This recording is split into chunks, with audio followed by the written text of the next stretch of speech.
Sobre la justicia de transición en Perú, lo que tenemos es que el año 2000 nosotros retomamos una democracia después del gobierno de 10 años de Alberto Fujimori, y junto con este gobierno de transición se creó una Comisión de la Verdad y Reconciliación en el Perú, que trabajó entre el 2001 y el 2003.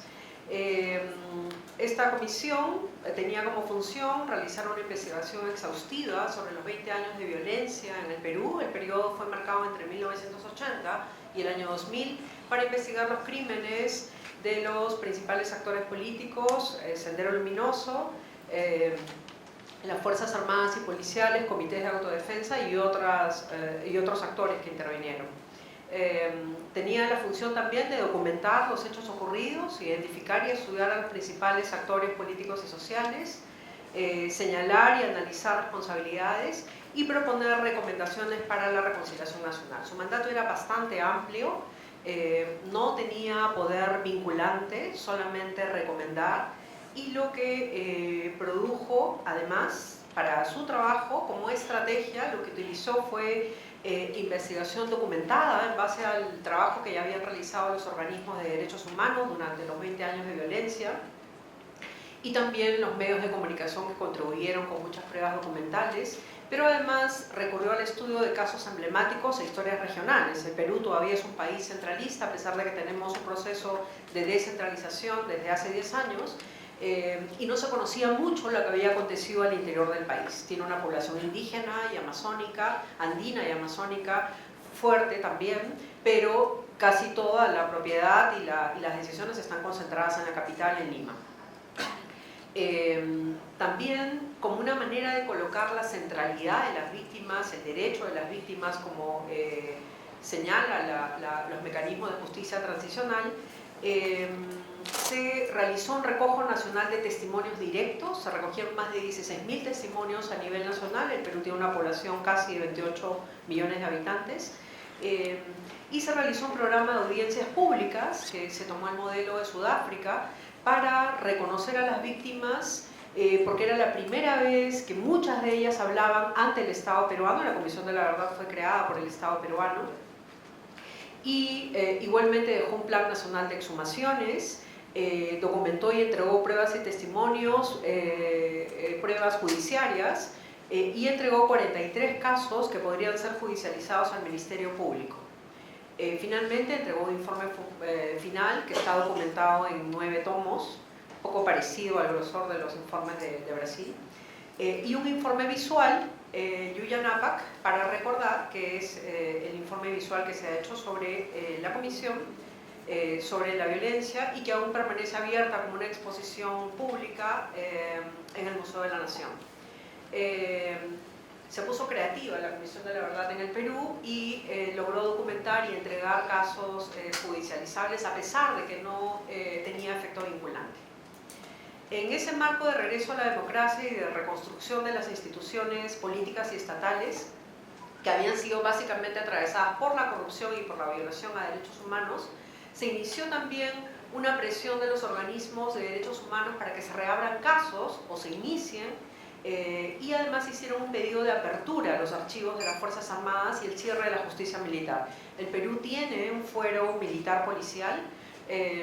Antes se trataba de un Consejo Supremo de Justicia Militar, que consideraba que de los delitos de función, para lo cual había sido creado, también incluían a las violaciones por derechos humanos. Ese fue uno de los primeros pedidos de los organismos de derechos humanos. Finalmente, lo que tenemos hace algunos años ya no es un Consejo Supremo de Justicia Militar, sino un fuero militar policial, y ahora sí está solamente dedicado a los delitos de función. Los casos de violaciones por derechos humanos se deliberan en el Ministerio Público. El 2004, inmediatamente después de que terminó la Comisión de la Verdad, el Ministerio Público acogió las recomendaciones de esta entidad y creó una instancia especializada, un sistema especial para casos de derechos humanos, que acogió estos 43 casos presentados. También acogió los casos presentados ante la Corte Interamericana, e igualmente el Poder Judicial también incluyó estos casos. Se tomaron medidas importantes, como el rechazo de abogados militares que sostenían que no se podía volver a juzgar casos que ya habían sido dictaminados por el fuero militar. El Poder Judicial, la Corte Suprema, la máxima instancia de justicia, desconoció eso e indicó que debían juzgarse en el fuero civil. Un caso emblemático es el de Santiago Martín Rivas, que es jefe de un comando paramilitar denominado el Grupo Colina, que cometió una serie de crímenes contra estudiantes y sobre todo su foco eran militantes de Sendero Luminoso, que había recibido una solicitud de sobreseimiento en el fuero militar. El Tribunal Constitucional declaró nulo el proceso y ordenó que se vuelva a abrir el proceso en el fuero civil. En general, los procesos han sido algo lentos. De los casos que presentó la Comisión de la Verdad, solo 14 recibieron una sentencia, el 33%, y el 72% de los casos, que son 10 casos, con sentencia han recibido una condena. El 21% tiene sentencia absolutoria y en otro no se conoce la información. Sin embargo, hemos tenido dos juicios emblemáticos. En octubre del 2006, Abimael Guzmán, el máximo líder de Sendero Luminoso, fue sometido a juicio por la Sala Penal Nacional. Él permanecía en prisión desde su captura en el año 92. Recién en el 2006 se abrió un juicio en el país que fue no solamente muy mediatizado, seguido por toda la prensa nacional e internacional, sino que además sentó una jurisprudencia en el país, que creo que eso es importante destacar. Se le condenó a cadena perpetua, pero se avanzó en jurisprudencia, decía, porque se aplicó por primera vez en el Perú la teoría de la autoría mediata en virtud del dominio de la organización. Eso dejó como un precedente y también abrió la posibilidad de abrir nuevos juicios a militares o exmilitares y también a líderes de Sendero Luminoso que habían estado comprometidos. También este juicio, que fue muy importante, como digo, en términos judiciales, puso en evidencia la poca o nula preparación de los jueces y fiscales para juzgar casos de derechos humanos. Se realizaron una serie de capacitaciones por organismos de derechos humanos y universidades. Mi propia universidad tuvo que capacitar a los magistrados de la Sala Penal Nacional para que pudieran enfrentar el juicio a Guzmán, porque no habían leído el informe final de la Comisión de la Verdad y no conocían de jurisprudencia internacional para argumentar su proceso. El año 2008 tuvimos el juicio a Alberto Fujimori, que fue el presidente que tuvimos entre el 90 y el 2000, cuyo gobierno se caracterizó además del destacado crecimiento económico del Perú, también se destacó por la corrupción y la violación a los derechos humanos. Fue extraditado justamente desde Chile. Él fue a Japón, se refugió en Japón, él renunció por fax, en esa época existía el fax del año 2000, y renunció por fax en Japón y fue así que recuperamos la democracia, pero él en Japón, como tenía ciudadanía japonesa también, postuló a una diputación en el Congreso japonés, pero no ganó, y después parece que los analistas políticos de su entorno le informaron mal y le dijeron que podía regresar al Perú sin ningún problema. Él regresó vía Chile, pero hubo una colaboración rápida entre el equipo de la Procuraduría de Perú y el equipo chileno, y se pudo extraditar finalmente a Fujimori. El juicio que se le realizó puso en evidencia las estrategias utilizadas por el aparato estatal y paraestatal que se creó durante su gobierno, con una argumentación desde la propia Fiscalía. La sentencia, que contiene 15 capítulos, concluye la responsabilidad del expresidente y lo condena a 25 años de prisión, esto es hasta el 2032. El papel de los medios de comunicación nacionales, trayendo a la memoria casos emblemáticos y testimonios y nueva documentación, y los medios internacionales que le dieron amplia cobertura internacional, fueron muy importantes. Este juicio fue básicamente impecable en términos de jurisprudencia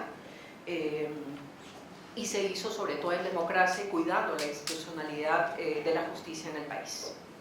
Estos dos juicios, que por coincidencia se realizaron uno después del otro, generaron una jurisprudencia en materia de derechos humanos en el Perú, de acuerdo a los estándares internacionales del derecho internacional de los derechos humanos.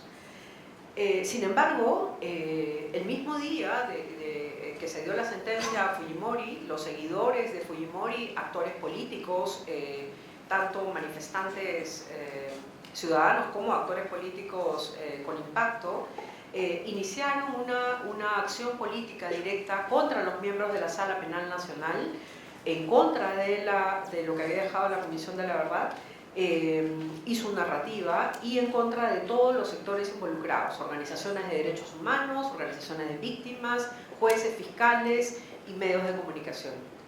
Se inicia aquí un debate político que acompaña los procesos judiciales durante los últimos años en el país. Un debate que tiene dos narrativas encontradas, que voy a explicar luego. Esto se puede dividir en dos etapas. Digamos que primero se crean estos dos subsistemas de derechos humanos especializados, pero en 2007 se produce un quiebre. Se conceden solicitudes de nulidad por doble juzgamiento en instancias vistas en el Fuero Militar, y lo que tenemos es que actualmente, hace un año, tengo esta cifra, casi el 70% de los casos siguen en etapa judicial.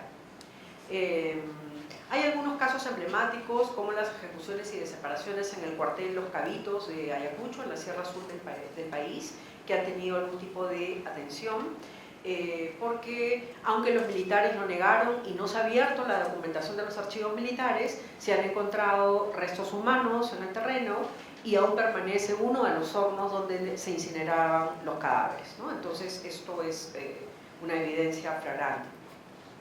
De hecho, actualmente una organización de víctimas de Ayacucho, la ANFACEP, está promoviendo un santuario de la memoria en este lugar.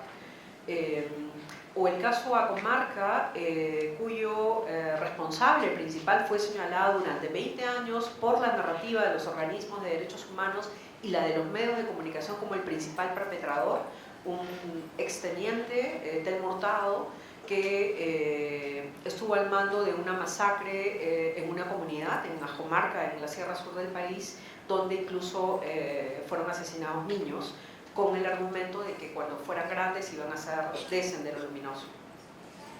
Este caso es emblemático, digo, porque él huyó del Perú con el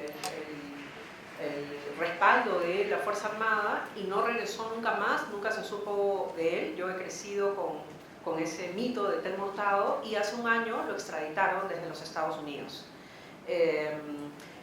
Fue extraditado y se ha enfrentado a un proceso judicial donde ha empezado a señalar a los principales mandos militares que antes nunca habían sido juzgados, y gracias a su testimonio y a las pruebas que ha entregado han podido ser procesados otros también. Entonces lo que tenemos ahora es que ya no hay un subsistema exclusivo para los casos de violaciones a los derechos humanos. Fue ampliado para ver casos de corrupción también, con lo cual se ha diluido un poco la temática de derechos humanos, casos de corrupción y narcotráfico. La mayoría de los casos han sido cerrados por falta de prueba indiciaria, que no han sido suministradas por las autoridades de las Fuerzas Armadas o la policía, que no dan información. Aunque desde la justicia hay un aspecto icónico, emblemático de los juicios al Grupo Colina, Montesinos, Fujimori o Guzmán, hay crímenes aún que no han sido sancionados por falta de legislación y preparación del sistema judicial. Todavía tenemos una precaria capacitación de los jueces y fiscales para conocer la jurisprudencia nacional e internacional, cómo interpretarla y cómo aplicarla, ¿no? A ver, solo quiero, en términos de, tenemos un plan de exhumaciones y desaparecidos. La problemática de desaparecidos es una problemática casi invisible en el país. Solamente debo señalar que hay hasta 3 cifras oficiales sobre el tema. La Defensoría del Pueblo registró más de 8.000 personas desaparecidas, la CBR habló de más de 7.000 desaparecidos y ahora el Ministerio Público ha hablado de 15.000 desaparecidos. No existe un organismo único en el Estado que pueda atender esta problemática. Hay 3 cifras oficiales, ¿no? Esa es parte del problema. Recientemente, algunos congresistas y el Ministerio de Justicia han elaborado un proyecto de ley que lo que busca es crear una oficina especializada para la detención de los desaparecidos, para que coordine la búsqueda, la principal demanda, para que coordine un plan de búsqueda, la principal demanda de las personas, de los familiares desaparecidos, es ubicar los restos y darles sepultura. Esa es como una demanda principal, además de dotar de acompañamiento psicosocial. En última instancia, muchos de ellos colocan el tema de reparación económica. En primer lugar, están buscando recuperar el cuerpo o la ubicación. Muchos de ellos prefieren no involucrarse en un proceso judicial, ¿no? por todas las trabas y las demandas que trae consigo. Ese es un tema que está, como digo, invisibilizado. Y luego solo quería señalar el tema de reparaciones, si me da 2 minutos solo para señalar. Nosotros tenemos una ley de reparaciones desde el 2005, que fue un proceso de diálogo impulsado desde la sociedad civil, con la oficina especializada estatal para ello, con los organismos de derechos humanos, organizaciones de víctimas.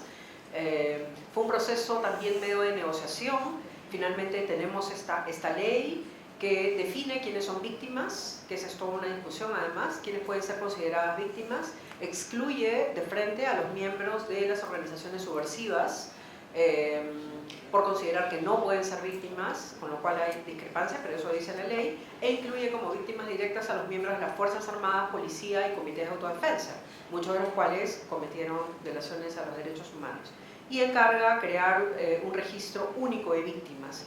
Este registro viene trabajando, ha identificado más de 130.000 víctimas hasta el momento y se han realizado una serie de programas de reparación que van desde restitución de derechos ciudadanos hasta reparaciones en educación. Hay programas de becas para los familiares de víctimas, reparaciones en salud, reparaciones económicas y reparaciones colectivas por comunidades.